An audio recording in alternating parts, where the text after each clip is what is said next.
नमस्कार, मैं हूं विवेक और आप देख रहे हैं आपकी आवाज़। तो 2 चरण का मतदान समाप्त हो चुका है। तीसरे चरण की तैयारी है। 7 जून को तीसरे चरण का मतदान होगा। तीसरे चरण के वोट 7 जून को डाले जाएंगे। तो इस सेगमेंट में हम लोग ये समझने का प्रयास कर रहे हैं कि खासतौर से उत्तर प्रदेश की लोकसभा क्षेत्रों की हाल क्या है, वहाँ किस तरह का मुकाबला है, क्या संभावनाएं बन रही हैं। वहाँ जाकर के लोगों से बात भी हमारे लोग कर रहे हैं, वहाँ से फीडबैक दे रहे हैं और वहाँ की अभी तक की राजनीति क्या कहती है, वहाँ की जातीय समीकरण क्या है और वहाँ के स्थानीय मुद्दे क्या हैं, इनके आधार पर अनुमान हम लोग लगा रहे हैं। तो आज भी करेंगे 2 लोकसभा क्षेत्रों के बारे में बात, लेकिन उससे पहले एक बड़ी खबर पर बात करते हैं।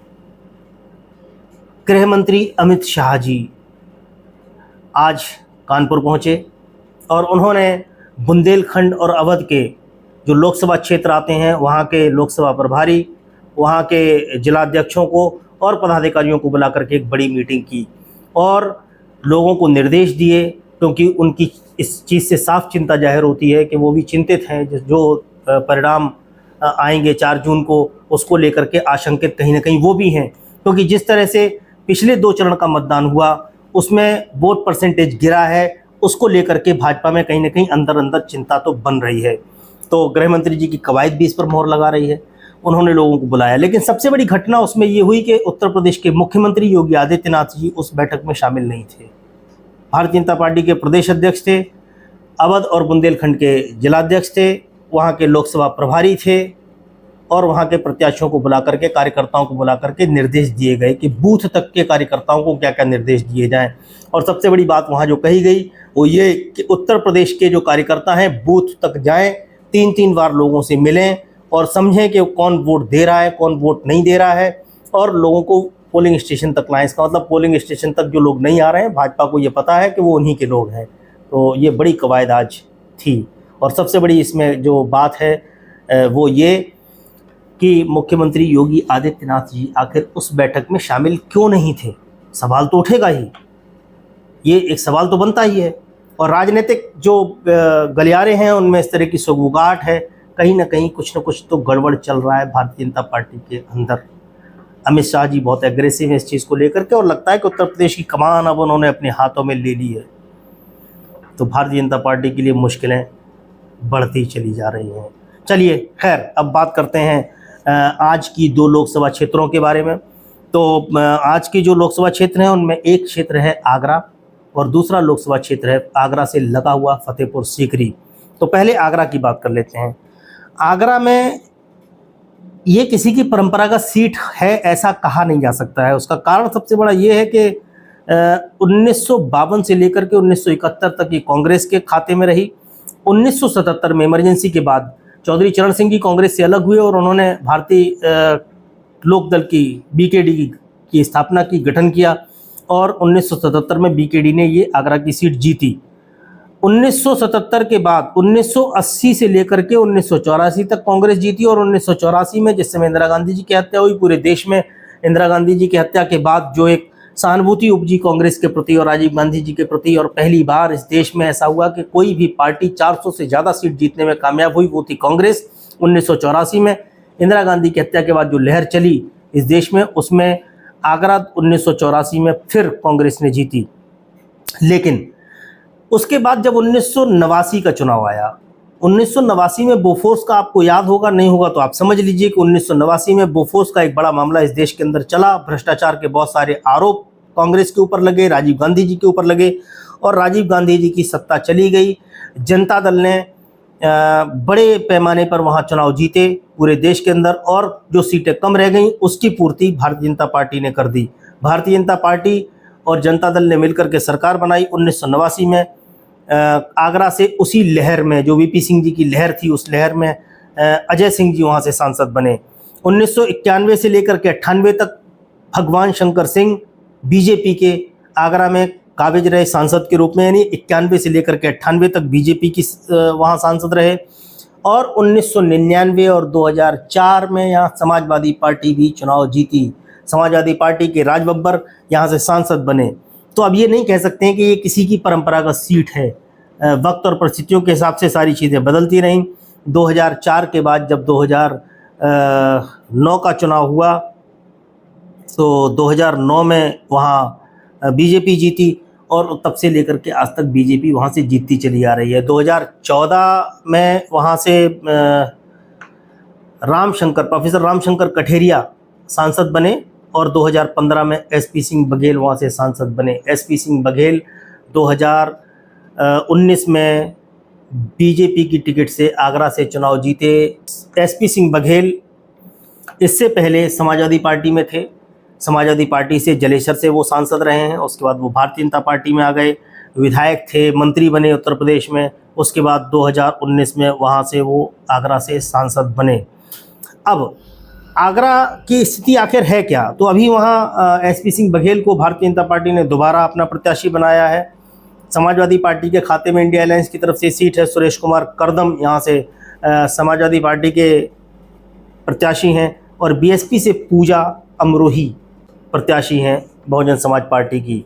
अब सबसे बड़ी चीज़ देखिए और समझने वाली है कि समाजवादी पार्टी वहाँ अपना अस्तित्व रखती है, लेकिन बीएसपी भी पीछे नहीं है। बीएसपी का भी अपना एक प्रभाव है वहाँ, क्योंकि वहाँ जो एससी कम्युनिटी है उनकी अच्छी खासी तादाद है और ज़्यादातर चुनाव में वहाँ बीएसपी दूसरे नंबर की पार्टी रहती है। अगर बीजेपी जीतती रही तो वहाँ जो दूसरे नंबर पे रही पार्टी वो है बीएसपी। जाति समीकरण यहाँ ये कहता है कि वैश्य आगरा की सीट पे सबसे ज़्यादा है, 3.5 लाख वैश्य हैं। जो शेड्यूल कास्ट वोट है वो 2,80,000 है और मुस्लिम मतदाताओं की संख्या यहाँ 2,70,000 है।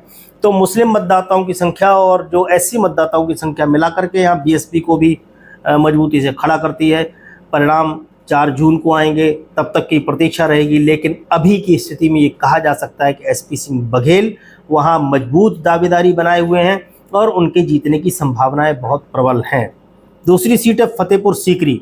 फतेहपुर सीकरी सीट का गठन 2009 के परिसीमन में हुआ, नई सीट बनी थी फतेहपुर सीकरी और यहाँ से बहुजन समाज पार्टी की तरफ से सीमा उपाध्याय, बहुजन समाज पार्टी के एक बड़े ताकतवर नेता हुआ करते थे रामवीर सिंह उपाध्याय, उनकी पत्नी सीमा उपाध्याय फतेहपुर सीकरी से चुनाव लड़ी। पहली बार जब पहली सीट बनी थी तो पहली बार वहाँ से सांसद बनी बीएसपी की सीमा उपाध्याय, लेकिन इसके बाद परिस्थितियाँ बदलीं और ये सीट भारतीय जनता पार्टी के खाते में चली गई। 2014 के चुनाव में यहाँ से चौधरी बाबूलाल भारतीय जनता पार्टी के प्रत्याशी बने और सांसद बने, लेकिन 2019 में चौधरी बाबूलाल जी का टिकट काट दिया गया और यहाँ से राजकुमार चाहर जी को भारतीय जनता पार्टी ने अपना उम्मीदवार बनाया और 2019 में राजकुमार चाहर यहाँ से सांसद बनकर के संसद तक पहुँचे।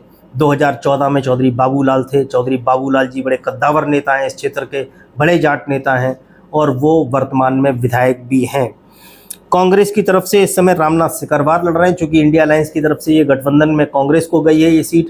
कांग्रेस से रामनाथ सिकरवार यहाँ चुनाव लड़ रहे हैं और कहा यह जाता है रामनाथ सिकरवार काफ़ी मजबूत प्रत्याशी हैं वहाँ से कांग्रेस की तरफ से। कारण ये है कि वो पिछले 2 साल से वहाँ बराबर तैयारी कर रहे हैं, बहुत पहले से तैयारी कर रहे हैं, उनकी पूरी ज़मीन पर पकड़ है, लोगों से वो मेल मिलाप उनका जारी है और उनके संबंध वहाँ स्थानीय लोगों से स्थापित हो चुके हैं और लोकल के रहने वाले हैं। बीएसपी ने यहाँ ब्राह्मण जाट दांव खेला है। ब्राह्मण दांव क्यों खेला? क्योंकि सीमा उपाध्याय भी यहाँ से विधायक सांसद रह चुकी हैं और रामनिवास शर्मा को यहाँ से बीएसपी ने अपना प्रत्याशी बनाया है। कारण ये है कि इस सीट पे सबसे ज़्यादा अगर संख्या है तो ब्राह्मण मतदाताओं की है। ब्राह्मण मतदाता यहाँ 3.5 लाख है, क्षत्रिय मतदाता 3 लाख है, जाट मतदाता यहाँ 2.5 लाख है, जाट मतदाताओं की संख्या भी कम नहीं है, एससी मतदाता 2.5 लाख है, निषाद 1.5 लाख हैं, वैश्य मुस्लिम और कुशवाहा मतदाताओं की संख्या भी यहाँ पर 1-1 लाख है। सीट बड़ी दिलचस्प और बड़ी रोचक है, लेकिन एक बात ये कही जा सकती है कि इस बार राजकुमार चौहान साहब के लिए ये सीट बहुत मुश्किल होती जा रही है, उनका जीतना बहुत मुश्किल होता जा रहा है। इसके पीछे का सबसे बड़ा कारण है चौधरी बाबूलाल जी की बगावत।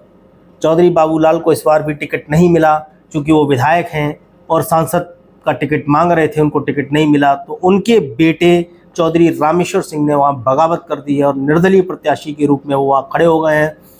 अब अगर वो वापस ले लें, उनका पर्चा निरस्त हो जाए, तो मत कहना कि मैंने गलत मेंशन किया। आज तक की स्थिति ये है, क्योंकि एक वीडियो में ऐसा हो चुका कि वो वीडियो बागपत का जब बना आया था तब वहाँ चौधरी मनोज प्रत्याशी थे और उसके बाद उनका टिकट काट के समाजवादी पार्टी ने दे दिया किसी अमरपाल शर्मा जी को, और तमाम लोगों ने कमेंट किया, तमाम लोगों ने मैसेज किए कि इसमें आपने गलत इन्फॉर्मेशन बिल्कुल ठीक थी, उस समय की परिस्थिति ये थी। आज की परिस्थिति ये है कि चौधरी रामेश्वर वहाँ से बागी प्रत्याशी के रूप में निर्दलीय पर्चा भरा है उन्होंने, और वो मुश्किल पैदा कर रहे हैं राजकुमार चाहर साहब के लिए। तो ये सीट पर भारतीय जनता पार्टी के लिए मुश्किल और बढ़ गई है। मुश्किलें पहले से ही हैं, लेकिन रामेश्वर सिंह ने मुश्किल और बढ़ा दी है। रामेश्वर सिंह और चौधरी बाबूलाल जी का भारतीय जनता पार्टी के वोट बैंक पे, संगठन पे, सब पे पकड़ है, और वहाँ बगावत करके अगर रामेश्वर सिंह चुनाव लड़ रहे हैं तो राजकुमार चाहर जी का बहुत मुश्किल है जीतना। वहाँ के लोगों से बात की, और हम लोग कर ये रहे हैं कि हमारे लोग भी वहाँ जा रहे हैं, वहाँ के स्थानीय पत्रकारों से, स्थानीय लोगों से हम लोग संपर्क भी कर रहे हैं, और वहाँ से जो फीडबैक आ रहा है। एक बात आपको और बताऊं कि हम लोग सर्वे भी करा रहे हैं, उसकी भी बहुत जल्दी एक रिपोर्ट आने वाली है कि सर्वे एग्जैक्ट कह क्या रहा है। सब अपने अपने सर्वे कराते हैं, हम लोगों ने भी किन्हीं लोगों के साथ मिल कर के वहाँ उत्तर प्रदेश में सर्वे स्टार्ट किया है, वो चल रहा है। उसके जैसे ही आंकड़े आएंगे उस पर भी आप लोगों से बात करेंगे और प्रयास करेंगे कि आपको कुछ साफ तस्वीर जल्द से जल्द दे पाएँ।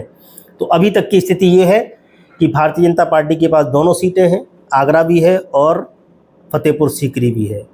आगरा सीट भारतीय जनता पार्टी इस बार बचाती हुई नज़र आ रही है, और बहुत मजबूती के साथ ये कहा जा सकता है कि वहाँ उलटफेर की संभावनाएं बहुत कम है। लेकिन फतेहपुर सीकरी में लगभग तय है कि वहाँ उलटफेर होगा। राजकुमार चाहर साहब का जीतना इस बार मुश्किल है, और उसका कारण सबसे बड़ा बीजेपी के प्रति लोगों का असंतोष, और बीजेपी के अंदर खुद में असंतोष जो है वो राजकुमार चाहर साहब के लिए मुश्किल पैदा करता है। तो घटने वाली सीटों की संभावना में एक सीट ये भी दर्ज कर लीजिए। संभावना बता रहा हूँ, मैं दावा नहीं कर रहा हूँ कि हार ही जाएंगे, लेकिन जो संभावनाएं हैं कहाँ कहाँ घट सकती हैं। पहले भी मैंने आपको कई एक सीट बताई, आज फिर बता रहा हूँ कि राजकुमार चाहर साहब चुनाव हार भी सकते हैं। तो आज के लिए इतना ही, फिर मिलेंगे अगले वीडियो में। इस वीडियो को लाइक करें, कमेंट करें, इसको शेयर भी कर दें, लोगों तक पहुँचे अगर आपको ठीक लगे तो, और कुछ गलत लगे तो कमेंट भी करें।